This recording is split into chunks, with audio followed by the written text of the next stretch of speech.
여러분들 한 주일 동안 안녕하셨습니까? 지난주에는 이 홍보학 개론 과목의 첫 시간으로서 먼저 PR이란 무엇인가, 여러분들이 그동안 알고 있었던 PR의 개념과 실질적으로 현업에서 또 그리고 학문적으로 PR은 정의가 어떻게 되는가에 대해서 알아봤고요. 그리고 그에 따른 PR의 전략들과 유형들, 그리고 PR, 광고, 선전은 어떤 차이가 있는가 등에 대해서 알아보았습니다.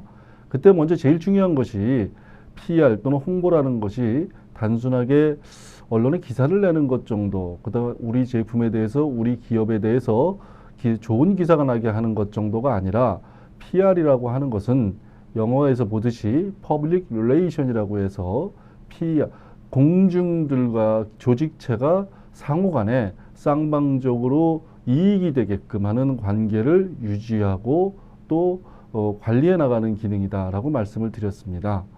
그래서 PR이라는 것 자체가 이런 공중이라는 개념이 있는데, 공중에 대해서도 말씀을 드렸었죠. 공중이라는 것은 조직체와 직간접적으로 이해관계가 있는 스테이크홀더들이다라고 말씀을 드렸습니다. 그래서 기업이든 정부 조직이든 어떤 조직을 둘러싼 수많은 공중들이 생겨나기도 하고 지속적으로 있기도 하고, 그러면서 조직과 서로 상호관계 속에서 서로에게 이익이 되는 방향으로 활동을 하게 된다고 말씀을 드렸죠. 이런 상황 속에서 조직이 자기를 둘러싼 그런 내적, 외적 공중들과의 관계를 상호 호혜적으로 만들어가는 것, 이것이 PR이다라고 말씀을 드렸습니다. 이번 시간에는 그렇다면 이 PR이 그동안 어떻게 발달되어 왔는가, 그리고 PR이라는 것이 그 과정이 어떻게 진행되는가 라는 부분에 대해서 여러분들과 공부를 해볼 텐데요. 먼저 들어가기 위해서 여러분들이 동아일보에 났던 기사 내용을 봤을 것입니다. 기업 홍보맨들에 관련된 기사들인데, 그래서 그게 이슈가 두 가지가 있었죠. 첫 번째 이슈는 오늘날 PR의 기능과 역할은 무엇인지 생각해 보는 거였고요. 두 번째 이슈는 PR 실무자의 중요한 역할이 나쁜 기사를 막고 유리한 기사를 내보내는 것만인가라는 것이었습니다. 오늘날 PR의 기능이라는 것은 우리가 지난 시간 첫 강의 때 배운 것처럼 PR이라는 것 자체가, 그 정의가 공중과의 상호 호혜적인 관계를 만들고 유지하고 관리하는 것이라고 말씀을 드렸지 않습니까? 그러니까 오늘날의 PR의 주요 기능이라고 하는 것은 공중과의 상호 호혜적인 관계를 만드는 것이다라고 말씀드릴 수 있을 것 같고요. 또 그러기 위해서 실질적으로 PR의 중요한 수단이 되는 것이 퍼블리시티, 즉 기사지요. 그래서 그 공중과의 좋은 관계가 되게 하기 위해서 기사에 좋은 기사가 나야 되고 나쁜 기사가 나는 걸 막아야 할 것입니다. 그렇기 때문에 어떤 면에서 보면 실질적으로 보여지는 것이 기업의 PR, 홍보를 담당한 사람들의 주요한 역할이 대학 언론 관계와 언론을 관리하는 것이다, 관리하는 것처럼 보일 수가 있겠죠. 하지만 지난 시간에 말씀드린 것처럼 PR의 정의는 좀 더 크게 볼 수가 있습니다. 그래서 그렇다면 과연 PR이라고 하는 기본적인 핵심 기능이 우리가 보여지는 것이 언론 관계라고 했을 때, 그 언론 관계 단순하게 그것만이 PR 실무자의 역할인가? 라는 부분에 대해서 생각을 해봐야 되는데요. 그러기 위해서는 실질적으로 PR의 목적과 목표가 무엇인지를 먼저 살펴봐야 될 것입니다. PR의 목적과 목표를 살펴보는 데 있어서 먼저 목적과 목표가 무엇인가, 목적과 목표가 같은 뜻인가라는 부분에 대해서 살펴봐야 되겠는데요. 이러한 목적과 목표는 동일한 단어로 취급되기도 하지만 이 PR에서는 목적과 목표 이 두 가지를 구분해서 사용을 합니다. PR에 있어서 목적, goal은 좀 더 광범위하고 추상적이며 직접 검증할 수 없는 것이고요. objective, 목표는 목적에서 도출되고 특별하고 측정이 가능한 것입니다. 그렇기 때문에 목표를 달성한다는 것은 궁극적으로 크게 보면 목적을 달성하는 데 기여하는 것이고요.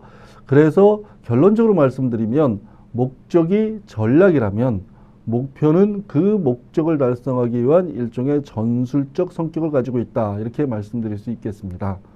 이러한 목적과 목표의 개념적 측면에서 살펴봤을 때 PR의 목적, goal은 전반적으로 PR 부서들이 하는 일이 조직체와 공중 사이의 쌍방적 커뮤니케이션, 상호 이해, 조직체에 대한 공중의 수용 등을 가지고 있기 때문에 이러한 것이 바로 PR의 목표가 됩니다. 다시 말씀드리면 PR의 목표는 좀 더 크고 전략적인 것이죠. PR의 정의와 같습니다. 즉 조직체와 공중 간의 쌍방적 커뮤니케이션, 그리고 이를 통해서 상호 이해, 상호 호혜적인 관계를 만들 수 있게끔 하는 것, 그리고 이런 조직의 입장과 조직의 견해, 조직의 어떤 메시지를 공중이 수용해서 서로가 커뮤니케이션과 이해가 되게 만드는 것, 이것이 바로 PR의 목적이라고 할 수가 있습니다. 그렇다면 PR의 목표는 바로 이러한 목적을 달성하기 위해서 특정한 어떤 특별한 PR 프로그램을 계획, 실행, 평가하게 되는데요. 이러한 PR 프로그램별로 목표가 생길 수가 있습니다. 그래서 이러한 PR 프로그램의 목적, PR의 목적과 목표는 전반적으로 조직과 공중의 상호 호혜적인 관계를 만드는 쌍방향 커뮤니케이션에 있다고 말씀드릴 수 있기 때문에 조직의 입장에서의 어떤 지향하는 바, 조직의 목적과 일관되게 만들어질 수가 있겠습니다.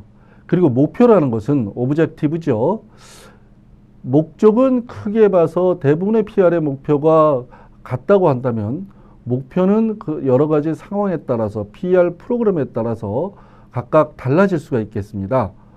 대부분의 PR 프로그램들이 커뮤니케이션 프로그램이고 측정해야 할 PR 효과가 커뮤니케이션 효과라고 할 수 있기 때문에 PR 프로그램의 목표는 공중이 누구냐, 즉 PR 프로그램의 타겟이 누가 되느냐, 즉 내적 공중이냐 외적 공중이냐, 정부냐 언론이냐 시민단체냐, 그리고 이러한 공중과의 PR 프로그램이 쌍방향적이냐 아니면 일방향적이냐, 즉 균형적이냐 불균형적이냐, 그리고 커뮤니케이션에서의 어떤 효과라는 것이 소비자 공중의 어떤 메시지의 수용이냐, 기억이냐, 아니면 태도가 변화되거나 형성되는 것이냐, 어떤 특정한 행동을 하는 것이냐에 따라서 PR 프로그램의 목표가 달라질 수가 있습니다. 그래서 목표는 좀 더 구체적으로 만들어질 수 있다고 할 수 있겠습니다.